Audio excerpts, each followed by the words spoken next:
Hi everybody, it's 9:30 a.m. here in Vancouver. Welcome to our webinar today on the Master of Urban Forestry Leadership. It's really great to be able to welcome you to this session. My name is Shane Moore from the Faculty of Graduate and Postdoctoral Studies, and we've got a really exciting panel of presenters today who are going to talk to you about the program, give you an overview. We're also going to get the student and alumni perspective of what it's like to be part of the program. And we're going to give you lots of advice on application as well. So we're going to give you some tips and guidance on putting together the strongest application for the program. We also want to make sure that we answer your questions. So if you have any questions today, feel free to post them into the Q&A. We'll turn the chat off. We will use the chat to share links with you. But if you can post your questions into the Q&A, that would be really helpful. And you can also upvote questions as well. So if you see a question that somebody else has posted and you really want to hear the answer to that one, make sure that you upvote the question, and we're going to answer as many questions as possible today. Before we dive into the presentation, I do just want to take a moment to acknowledge that we're broadcasting today from the traditional, ancestral and ceded territory of the Musqueam, Squamish and Tsleil-Waututh. And as guests on this land, it's an honour to be able to live here, to learn and to work on these lands. Personally, as someone who's moved here from far away, it's been really helpful to me to learn more about the history of these lands. So I'd encourage you, as part of your research into the program and into UBC, to also read more about the Musqueam, on whose territory UBC Vancouver is located. And you can find links and information on that through the UBC website, and we can post some links as well in the chat.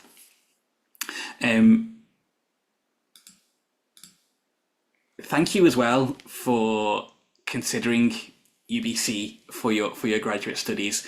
And we know there's lots of different options out there.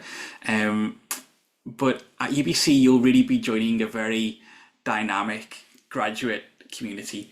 So we have more than 10,000 graduate students at UBC Vancouver, and they're spread across more than 300 different graduate degree programs. In our campus itself, we've invested heavily over the last few years, investing more than $1.5 billion into infrastructure and facilities.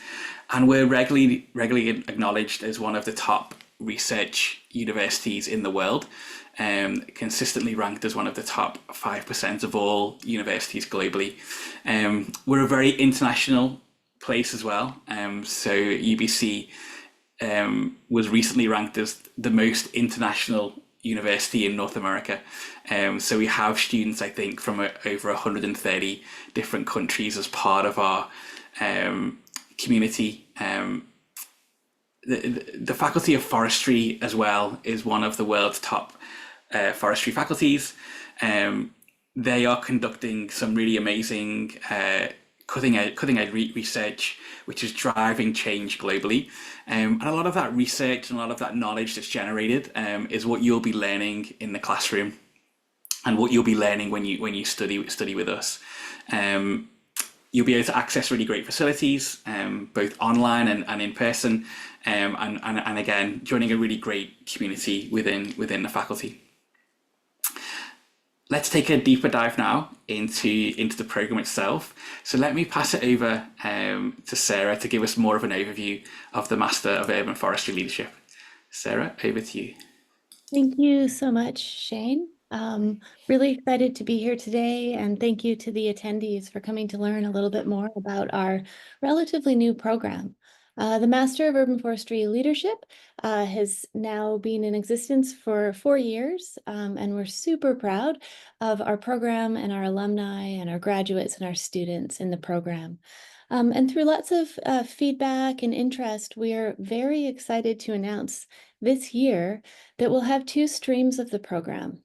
The first stream is a 13-month full-time in-person program where you'll study here with us at UBC, taking advantage of some of the facilities that Shane just discussed in the previous slide, and also doing some field experience work around the city of Vancouver and nearby municipalities. We're also offering a 25-month part-time online stream. This has proven to be very popular with working professionals, people who simply aren't able to move to Vancouver to study, but can study from the comfort of their home or their office where they live and still engage in really high quality guest lectures, programs, seminars, through our course-based master's program on a part-time basis. So that's what we've been offering for the past few years, and it's been working really well for those students. The dates, just so you get a sense of the scope of the program, the full-time program will be starting in July. If you register and are successful in your application, you'll start in July and then complete by early August in 2026. So it's just over a 13-month program, and by the end of that, you'll have graduated with a Master in Urban Forestry Leadership. For the part-time program, you'll similarly start in July and then just finish 2 years later with your final capstone project and presentation celebration. We work really hard with our program because it's new and because urban forestry is growing so exponentially and dynamically to align our teaching and our curriculum with industry so that students have a really strong foundation to advance their careers in urban forestry. And we've seen many of our alumni have success in really moving up the career ladder in urban forestry, finding new passions and interests to change their career, to branch out in really interesting and positive ways. So how do we provide the program? Well, we've got a lot of lectures from international guest experts. Some of the who's who in urban forestry across the globe contribute to our program. Also, because many of our students are coming to us with a wealth of knowledge from their careers or from different disciplines that they've studied, our in-class discussions are very rich and very, very provocative and interesting. I really enjoy our class sessions every week when we have discussions, and we open up the opportunity to include these guest lectures in our discussions. For the online folks, for the online stream, we do have some self-guided learning packages because we recognize that you're not always able to come to a live session online. So we have opportunities to study what we call asynchronously at your own time through these learning packages. Those will be slightly different for the in-person program, where we'll have time set aside for us to work together on these types of learning packages so that we learn the same things just in slightly different ways. As I've said a few times already, we get to interact with international leaders in urban forestry from across the spectrum, from government representatives, businesses, academia, nonprofit organizations. We sort of learn the scope, the landscape of urban forestry in North America and globally. And we also have this opportunity to learn some cutting edge technologies. There's a short course in GIS, and you get exposed to sort of the latest and the best in urban forest technology as you study with us. Shane, if you don't mind, thank you. Just to get a sense of the courses, I should say this photo here is Rob, a student from who graduated last year, working at the City of Toronto now, and this is us touring Europe. So for the part-time online program that we have, we try to find a field experience opportunity to bring everyone together for an in-depth learning experience somewhere else in the world, to build community and also learn from experts in the field in a place that we might not have an opportunity to visit and get that in-depth conversation. Last year we were in Sweden, and it was a fantastic opportunity really to spend hours just chatting about management of trees, really interesting new ideas for how to plant trees and how to bring community together around trees in cities such as Malmo or Copenhagen. So that was great. And Rob here, I believe, is in Utrecht in the Netherlands, where we had a great opportunity to learn with Cecil Konieczendijk about urban forestry initiatives there.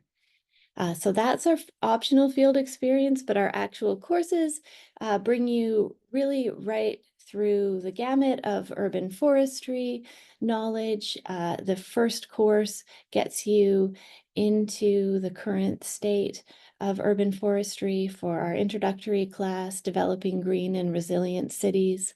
So for those of you who might not have an urban forestry background, this class is designed to bring you into the world of urban forestry in a hopefully very interesting and exciting way.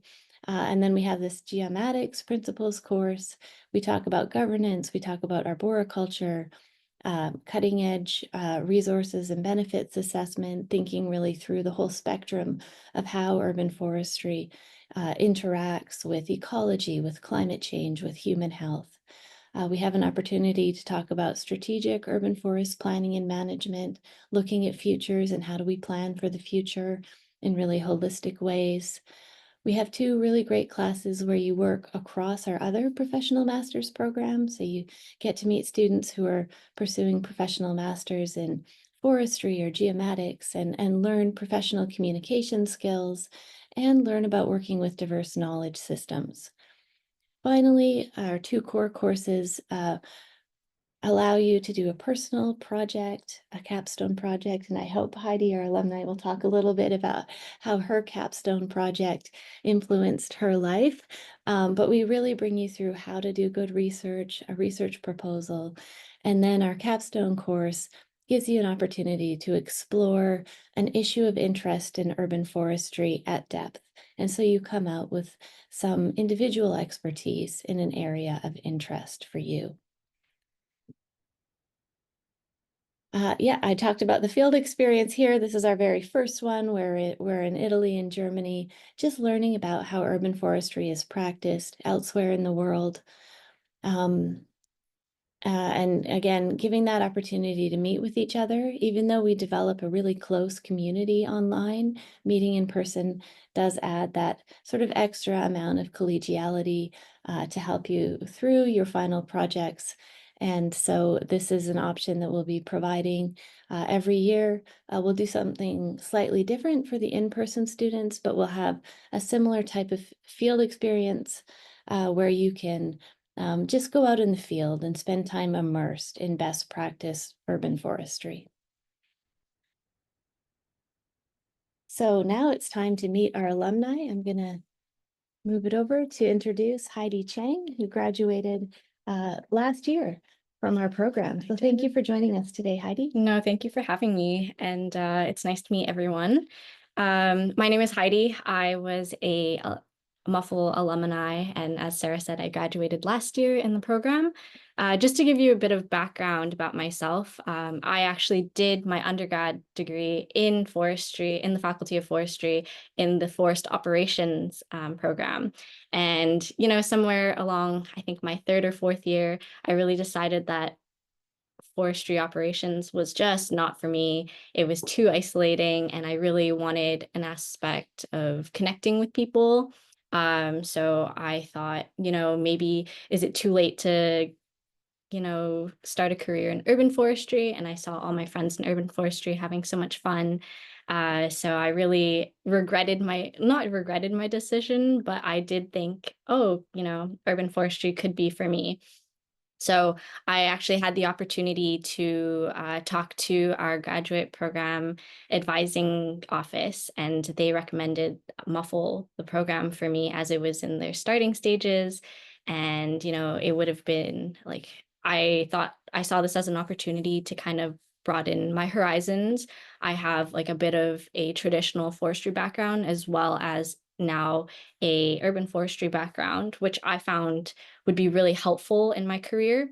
And if you do join MUFL, you will hear the term interdisciplinary thrown around a lot. And I really do think that it is important for forestry professionals, even if you're in traditional forestry or in urban forestry or in an environmental sector in general, just to have an interdisciplinary approach um, to life, and just all the experiences that you gain are very helpful, and you can kind of help shape your career with that.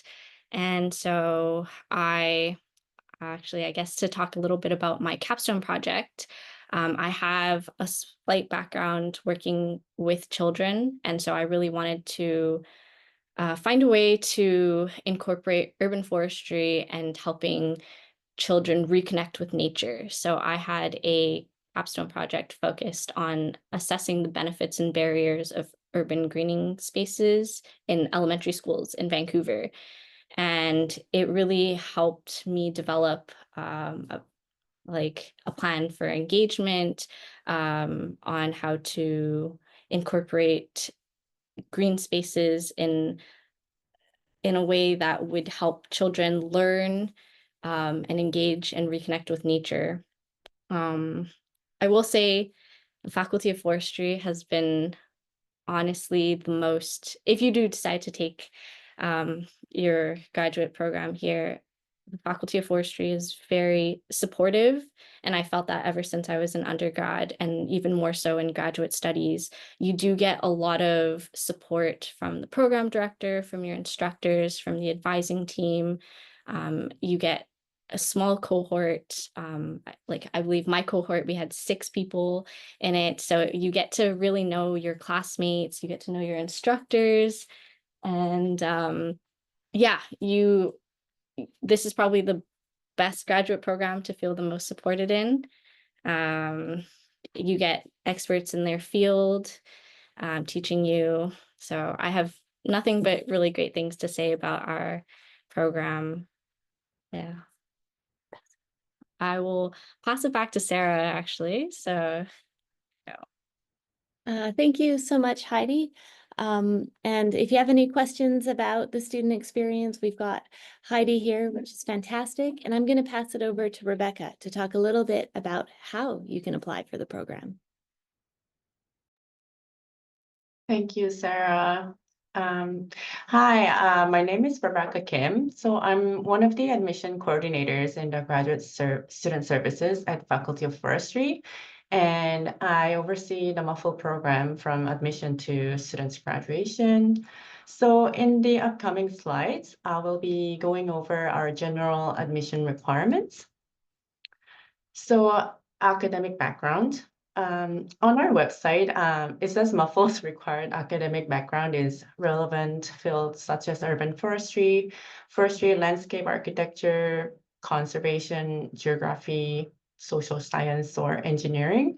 However, the application is reviewed on a case-by-case basis, and the admission decision is not determined solely by your academic background. So our admission committees take a holistic approach, considering other elements of your application, such as like statement of intent, professional experience, and references. So I think it's very important to express your genuine interest in the program and your aspiration for a career in urban forestry in your application. So don't hold back from submitting your application just because you think your degree isn't directly related to forestry. So GPA, we require a minimum bachelor's degree equivalent to a 4-year program with a minimum average of B+, that's 76%, or 3.3 on a 4-point scale in senior level courses if your credential is from North American institution. If you have completed your degree in a foreign country, we will assess your overall GPA to ensure it meets the B+ standard. You can find comprehensive information on the general requirements for international credentials by country on the UBC Graduate and Postdoctoral Studies website, and I will share the link to the list of countries in the chat box after my presentation. For English language proficiency test, so if the primary language of your instruction at your institution is not English and your degree was not taught in English, you'll be required to provide English language proficiency test scores. So some of the acceptable ELP tests include TOEFL, IELTS, KILE, and PTE, with TOEFL and IELTS being the most commonly submitted. The minimum required TOEFL score is 100, with a individual component scores of at least 23 in reading, 24 in writing, 23 in listening, and 22 in speaking. For IELTS, you must have a minimum overall band score of 7, with no component score being below 6.5 in the academic test. Also, the test must have been taken within 2 years of the date of your application submission. Yeah, and the deadline for our application is February 15th, 2025. So how to apply? Complete the online application and pay application fee. You can access our online application portal from 2 locations, from the Forestry website directly or the Faculty of Graduate and Postdoctoral Studies webpage. So on our Forestry MUFL page, click the How to Apply button at the very top. Under the application procedure, you'll find the Apply Online button, which leads you to the application portal page. You'll complete your application and pay the application fee.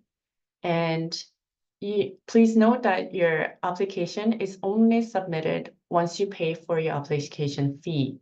And your referees will only be notified after the application is submitted. So I recommend submitting your application as soon as possible, so it allows your referees to have sufficient time to submit their reference letters. Provide scanned copies of official transcripts for all post-secondary institutions you have attended. So as part of your application, list all your post-secondary institutions you've attended and upload scanned transcripts for each entry. So let's say if you have taken courses as a non-degree or exchange student, you still need to include those institutions and their transcripts. For your reference, you'll need to provide 3 references, with at least 1 being academic. When entering your referees' contact info, please ensure they have email addresses from private domains, as free accounts like Gmail, Hotmail, Yahoo will not trigger the system to send them a unique link to online reference submission page. If a referee don't have a private domain, they can still mail their reference letter via post, and the instructions on how to mail a reference letter will be provided to your referee. For your official English language proficiency, as mentioned in the previous slide, if your degree was not delivered in English, you must include your ELP test results with your application. Last and most importantly, ensure you submit your supporting documents, including the MUFL application questionnaire, letter of intent, and your resume. This is an opportunity to provide additional insights about yourself and your professional background. So in your statement of intent, clearly express your reasons for wanting to join the program, what you aim to achieve, and your dedication to the area of study. So this part of your application is crucial for creating a strong and compelling case. So make sure to articulate your goals and how you plan to utilize your learning in the urban forestry field. Next slide, please. So we have weekly online advising sessions for those who have questions or want to discuss about their eligibility to the program. So after this info session, if you still have questions or if you want to discuss about your specific case, feel free to register for the session. So one of our admission coordinators, including myself, will join the meeting to chat with you. Please visit MUFL webpage if you want to learn more about the program. And sign up for our mailing list to keep up to date about upcoming events, program opportunities, and important deadlines. And that was all from me. Good luck with your application. Thanks, Rebecca. Thanks everyone for that great overview of the MUFL program. Lots of amazing information there. Now we're going to move into the Q&A part of the session. So do please let us know. Any questions that you have, you can post them into the Q&A box in Zoom, and we'll do our best to answer them. I can see the first question there from Mohammed is very sort of big general question. I don't know if we want to just tackle that one briefly, Sarah. Just what factors should be included in policy making to maintain forests in urban areas? That's a big question for this time of day. Sure is. It's a fantastic question, though, Mohammed, and I'm glad you asked it. I've been looking at it for a little while here now and thinking, goodness, how do I answer this succinctly?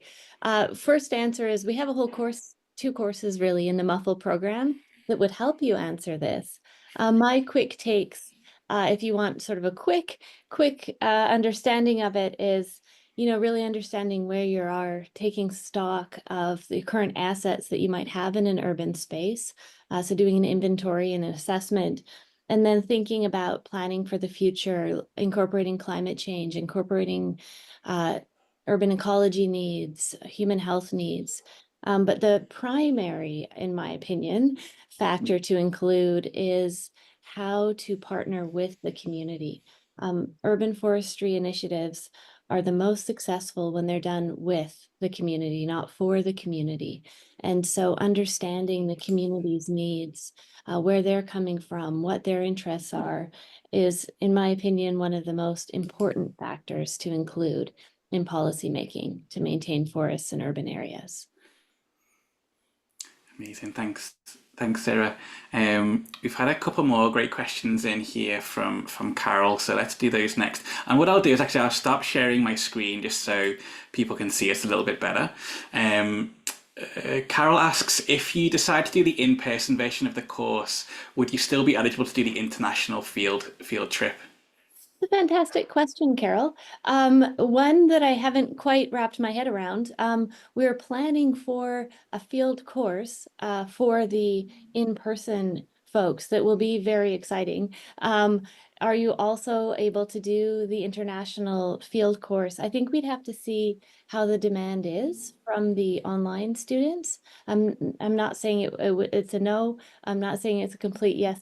We'll have to consider that in our factors. And Carol, as we sort of move forward over the next 2 months, I encourage you to reach out again with this question once we've sort of fully fleshed out how these 2 streams will interact with each other. Yeah, I think there's going to be some great opportunities for both streams to do field experience. Excellent. And Carol also asks, they have over 20 years of professional experience and have been outside of the academic environment for some time. How would they go about getting an academic reference, or would it be possible simply to submit 3 professional references? It's a great question, and one that many of our students have as well.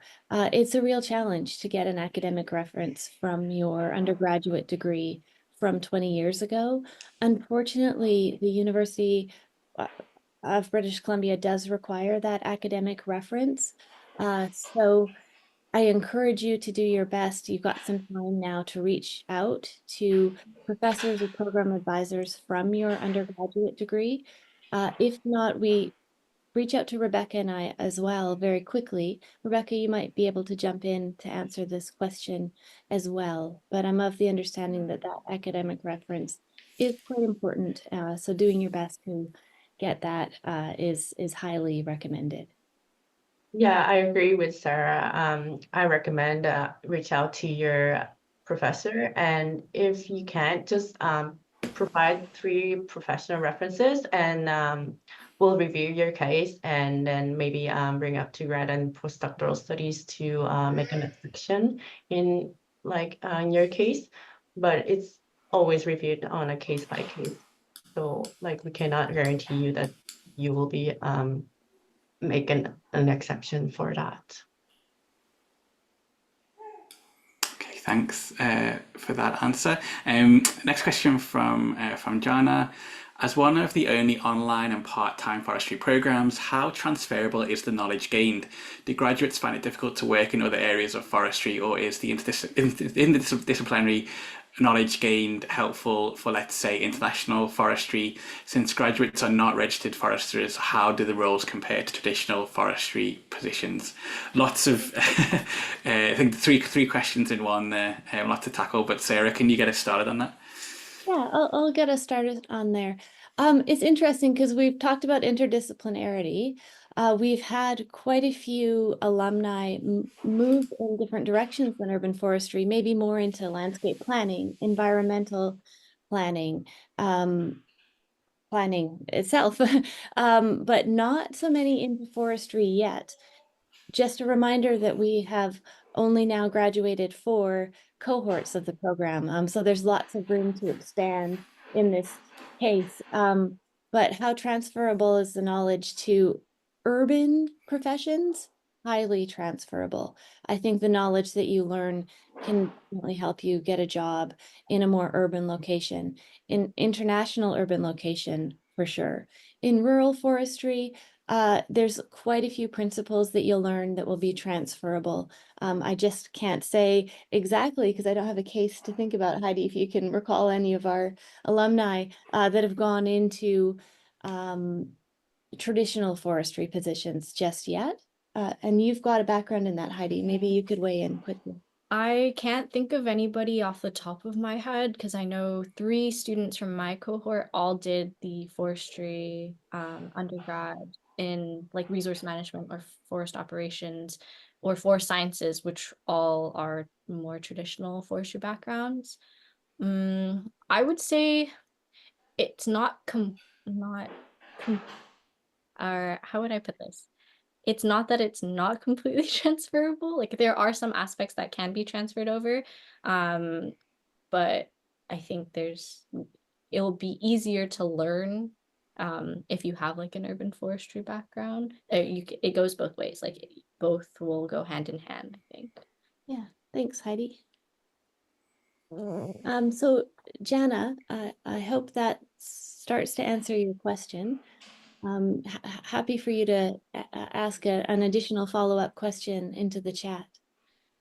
And Carol, I note that this is a real challenge, and so what I've encouraged applicants to do in the past is reach out to the program itself, the program administrator, and see if there's any opportunities there for them to find the professor. I mean, many have retired, which is sometimes difficult.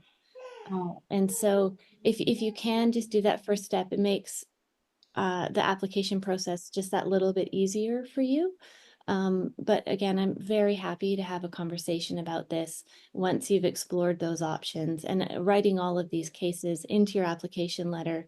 I've reached out to these people, they're retired, they're not here anymore. I'm not sure what to do. Maybe you can find maybe you've taken courses. Some people have taken certificates or courses where they've done some coursework in the last 20 years, and that could be an academic alternative. Maybe it's not exactly from your undergraduate degree, but from another sort of academic course that you've taken. Yeah, that's a great point, Sarah. Just to give the perspective from the Faculty of Graduate Studies, we understand it can be difficult to find those academic references. We like to see an academic reference or at least one academic reference just because you're joining an academic program. So you want to study at the graduate level. We really want to understand, how you are in academia. However, if it's really too difficult, if it's not possible to get those academic references, then let us know and we can work with you on that. You can be admitted to the program, but like Sarah and Rebecca said, if you can just try and get any sort of academic reference that could help your application, that would be great. If it's really proving too difficult, let us know, talk to us. We're here to work with you and support you through the process and help you onto the program. Okay, great. Excellent. Okay, great questions. If there's any more questions, let us know. Post them into the Q&A. We're here for a little while longer. Just while we wait, I just had a question for Heidi. I think it's always really interesting to get the sort of the student perspective on things. So I was wondering, Heidi, if you could speak a little bit about, I mean, I believe you studied online in the program, but how was it being part of the cohort? Were you able to connect with other people? Have you stayed connected with your cohort now that you've graduated? Can you give us a bit of a sense of that community that happened in the program? Definitely. I guess I actually did apply for the MUFL program with my best friend in forestry. So I did have a little bit of uh, advantage or leg up there in that sense. But our cohort was made up of 6 people, 3 of us, which just finished our undergraduate program and our studies, going straight into our master's, and 3 of which were in their professional or careers and then going back into school. So I think our cohort kind of meshed well together. Because we were a relatively small cohort, we all respected each other's perspectives and experiences, and we all, like, everyone felt everyone was very supportive in let's say, like, if we had group discussions, as Sarah brought up how we had really interesting group discussions. I always felt very supported by my peers and by my cohort, even though, given like I didn't have as much of an urban forestry background as my peers that were in urban forestry for like 20 years. Everyone had the opportunity to kind of share their thoughts and perspectives. So I thought that our cohort just like meshed very well, and we did get along very well. I actually still keep in touch with probably most of my cohort. I would say like 5 of 6 that I still keep in touch with. So I think, am I missing? I might be missing something. Let me That's know. great. Yeah, no, that's great. Yeah, I think one of the things I always notice about forestry and the forestry programs is, like, each program seems to have a really strong community and connection, and then there's also sort of the broader community in the faculty of forestry. Have you been able to sort of connect in with professors and other people outside of your program? Definitely with professors, you get a lot of one-on-one time with them, being such a small, like, comparatively to other faculties, we're a smaller faculty, and you do get a lot of one-on-one time with them. They're very helpful, very knowledgeable, experts in their fields, and I actually do keep in touch with a lot of my professors, not only like in my master's, but also with my undergrad as well. I trying to trying to I'm blanking, but like No, this is great. No, that's really interesting. That's good. It's good I to hear. do, Yeah. I will say forestry is probably one of the most, and I'm biased for sure, like one of the most supportive faculties that you'll have at UBC. Like, just the sheer amount of support and how willing everyone is to help you in terms of staff, faculty, and your peers. Like, this is, I would say, the best graduate program, or yeah, the best graduate program, and also the best faculty to apply for. Yeah, and it's okay to be biased. That's no problem, for sure. Sarah, did you want to jump in on that? I just wanted to say thanks for the kind words. I think at Forestry, we really pride ourselves on our student focus, on our community. And it's nice to hear, I promise you, I didn't ask Heidi to say that. It's nice to hear a candid response from an alumni saying that, we are achieving some of those goals. Thanks. And Carol, I'm just going to go back to this academic thing one last time. It is really about showing that you can succeed. We want all of our students to succeed. And so we need some sort of reference, just sharing that you have an ability to succeed in a graduate program. And so maybe chatting with Adrina could be a good case for an academic reference. I'm just responding to that comment here. And I see that Jana has a question for Heidi here. Okay. I'll just read the question out for the recording, because Jana's asking Heidi, how did it feel to move from an in-person undergraduate experience and then managing online coursework at the master's level? How was that transition? I will say it wasn't an easy one, but COVID did happen halfway through my undergrad, so that did prepare me for the online portion of the master's program. Um, I I will say I did enjoy the online aspect in terms of flexibility and time. Like I didn't have to commute to school as much, but that being said, I am very jealous that MUFL is offering an in-person session this year. I would have enjoyed that as like I live in Vancouver, so it would have been nice to kind of see my peers in an in-person setting versus online because it does, I know at least for one of my cohort or one of my friends in MUFL, Clara, she did the online program from France and France and Netherlands. So it was a little bit isolating for her. So it would be, but how do I put it? It was nice that she was able to join us online. Like I wouldn't have never have been friends with her unless if we didn't do the program together. Um,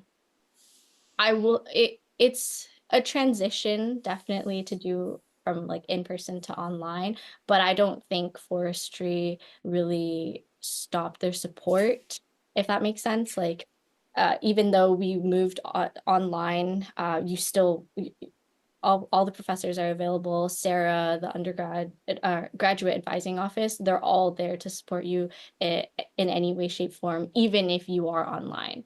So I think I don't know if that really answered your question, Jana. If there's a more specific question you'd like to ask, hopefully I did answer it. That's great. Thanks, Heidi. That's really, really helpful, I think.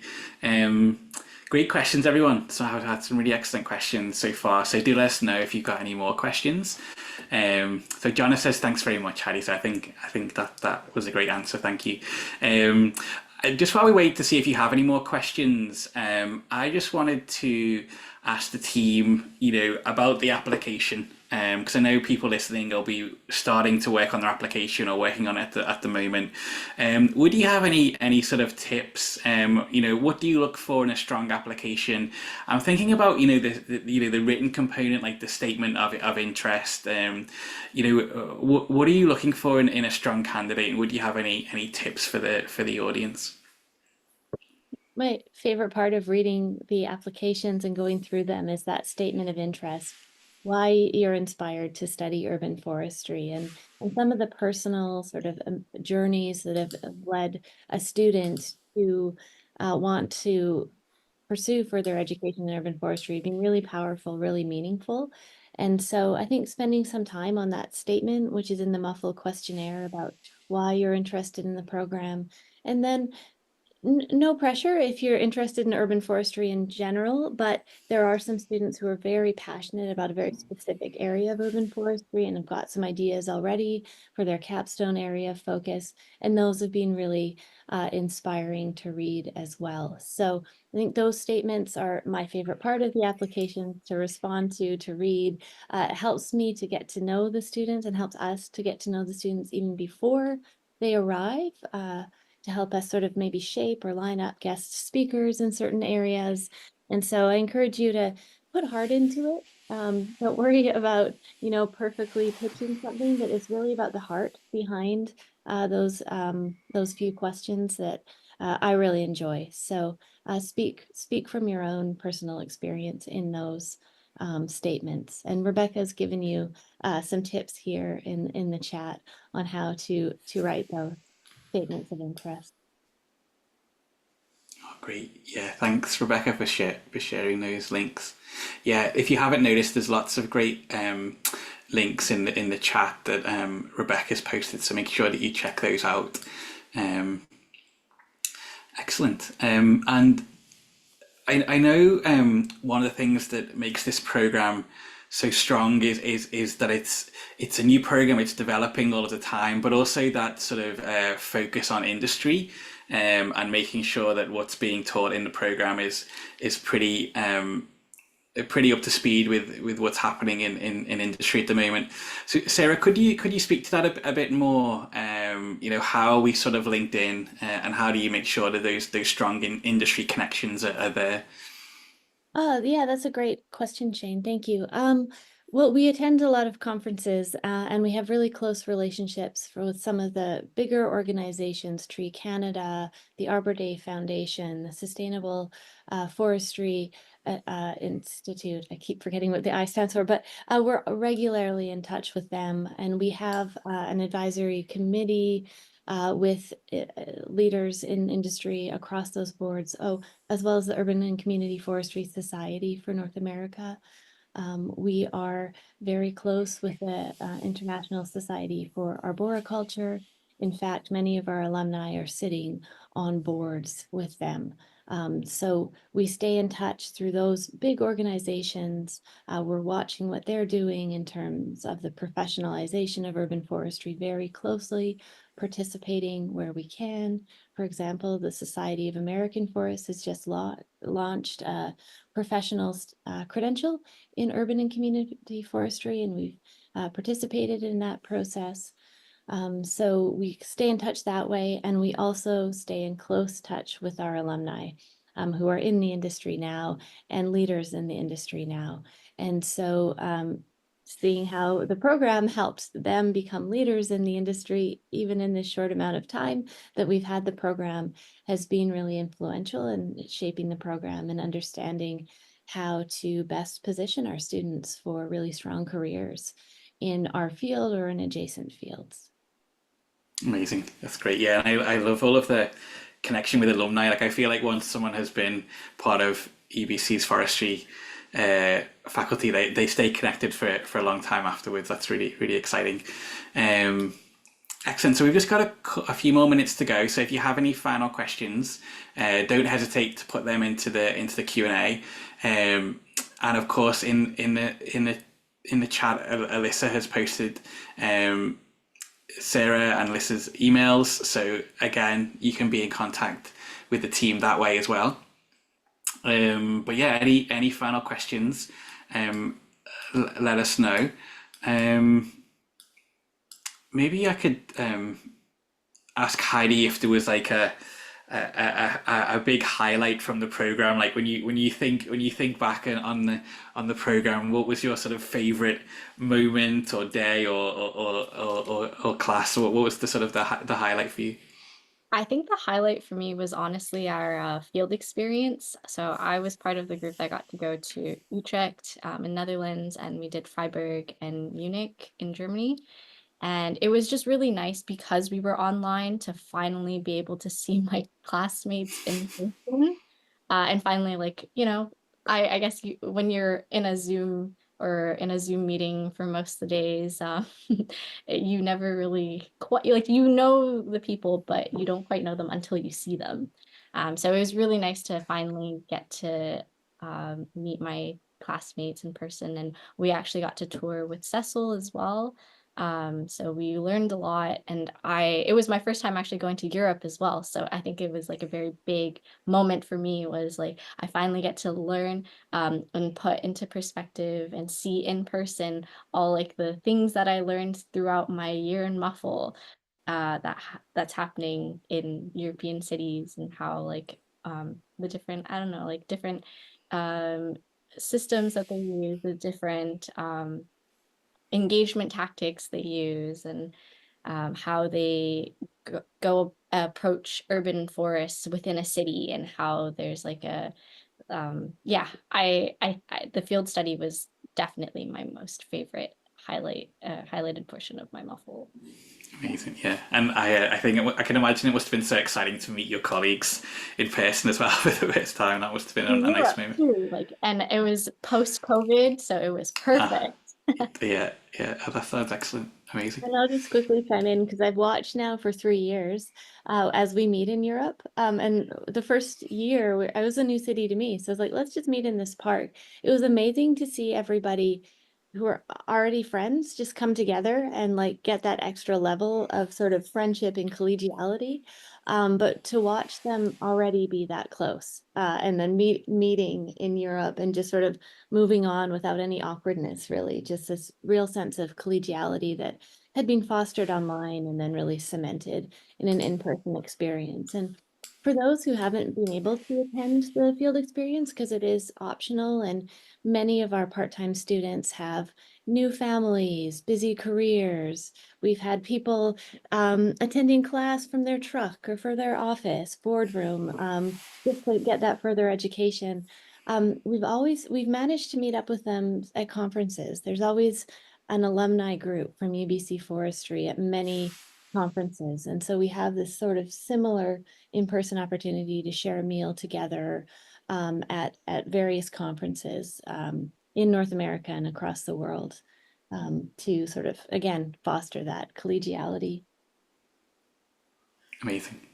That's great. I love the global nature of the program and of the field as well. There seems to be so much to learn from international colleagues. Amazing. Okay. It looks like we've answered all of your questions. So yeah, final call for questions. If you have any before we sign off, let us know now. Maybe I can just ask the team now for any kind of final thoughts or advice before we start to wrap up.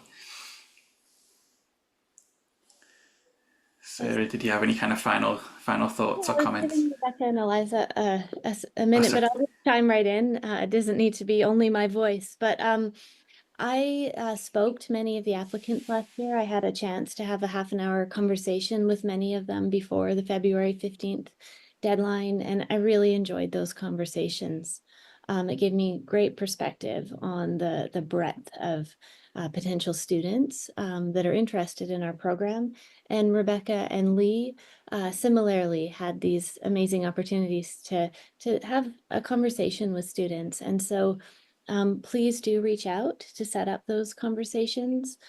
In the new year might be ideal. Now is fine as well, especially with Rebecca. We're here to help. That's what we want. We want to encourage. And so please don't hesitate to reach out to the Rebecca, Eliza, if you want to turn on your camera and say hi, or myself, just to chat about maybe more personal concerns or questions you might have that you're not happy to share in the Q&A on the webinar right now. And Rebecca, could you tell us a little bit more about those drop-in sessions?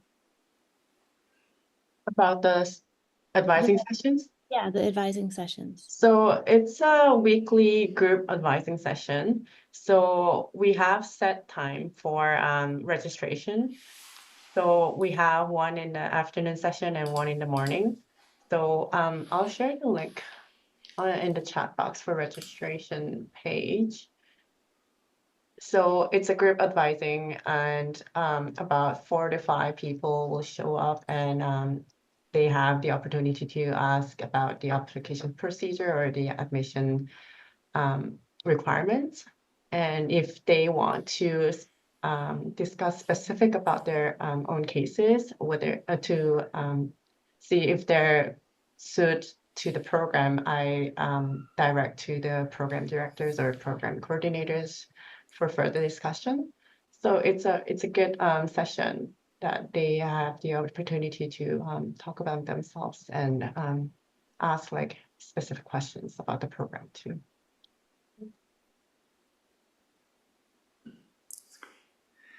Thanks. And Alyssa or Heidi, did you have any final thoughts or comments you wanted to throw in? I don't have anything else to add. I think we've provided a lot of information, a lot of resources. Just reiterating again, I think reaching out to speak with us if you have any further questions. Again, as Sarah mentioned, if you're not comfortable bringing it up here in today's session, we're happy to chat and schedule something to chat further and explore your application and concerns. Amazing. Thanks for the link, Rebecca. I guess like all I can think of as like a closing would just be if you're looking to like learn more about urban forestry or making like even lifelong connections, I think MUFL might be the program for you to choose. And I definitely don't regret doing MUFL. It has been a highlight, and I've had the honor and pleasure of being in the second cohort, and I wear it with pride. Amazing. I think that feels like a good place to wrap things up. Just want to say a big thank you to the whole team today for delivering such a great session. As they've mentioned, do be in touch. What's really great about this program is that they are the team is accessible, that you can connect with them and talk to them about your application, and that's actually quite unusual at the graduate program level. So do take up that opportunity. We'll all say goodbye for now, but we'll hopefully see you on the program soon. Goodbye, everyone. Thanks a lot. Thank you. Thank Bye-bye. you.